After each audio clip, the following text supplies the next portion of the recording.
Hello, welcome to freedomalcohol.com. My name is Sam French. You join me here. It's day 6 on Freedom from Alcohol. You can also get me at Freedom Alcohol on Twitter. And today's the weekend. Yesterday I talked about the importance of the weekend and the ability to be able to relax. And I just wanted to think a little bit around growth mindsets and what I mean by that. So on the front of my page, you'll see learning, growth and perseverance are the 3 most important things to me in terms of being able to make behavioural changes and in terms of being able to change my habits into positive habits. And it just so happens that being free from alcohol fits into this. So I just want to read a little bit from some information on where the term growth mindsets came from. So over 30 years, Carol Dweck and her colleagues became interested in students' attitudes about failure. They noticed that some students rebounded while other students seemed devastated by even the smallest setbacks. After studying the behaviour of thousands of children, Dr. Dweck coined the term fixed mindset and growth mindset to describe the underlying beliefs people have about learning and intelligence. When students believe they can get smarter, they understand that effort makes them stronger. Therefore, they put in extra time and effort, and that leads to higher achievement. Recent advances in neuroscience have shown us that the brain is far more malleable than we ever knew. Research on brain plasticity has shown how connectivity between neurons can change with experience. With practice, neural networks grow new connections, strengthen existing ones, and build insulation that speeds transmission of impulses. These neuroscientific discoveries have shown us that we can increase our neural growth by the actions we take, such as using good strategies, asking questions, practicing, and following good nutrition and sleep habits. At the time that these neuroscientific discoveries were gaining traction, researchers began to understand the link between mindsets and achievement. It turns out if you believe your brain can grow, you behave differently. So the researchers asked, can we change mindsets? And if so, how? This began a series of interventions and studies that prove we can indeed change a person's mindsets from fixed to growth, and when we do, it leads to increased motivation and achievement. And that, for me, is where this growth mindset fits into this whole 365-day challenge. Sounds quite big at the moment, of going free from alcohol, because the ability for me to be able to learn, to put in effort, to fail along the way at some things, to practice some good things, but overall to feel that I'm focused on placing my energy and my enthusiasm into a growth mindset will only help as I go forward.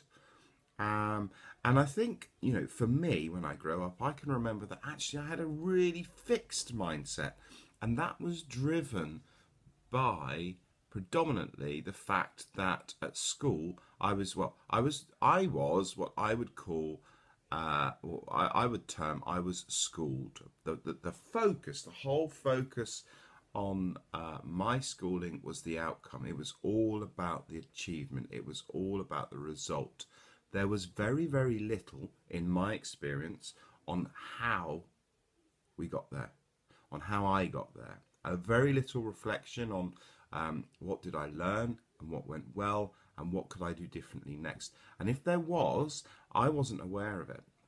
So over the last few years at work and at home and in things that I do, this important element of growth mindsets has become so important to me.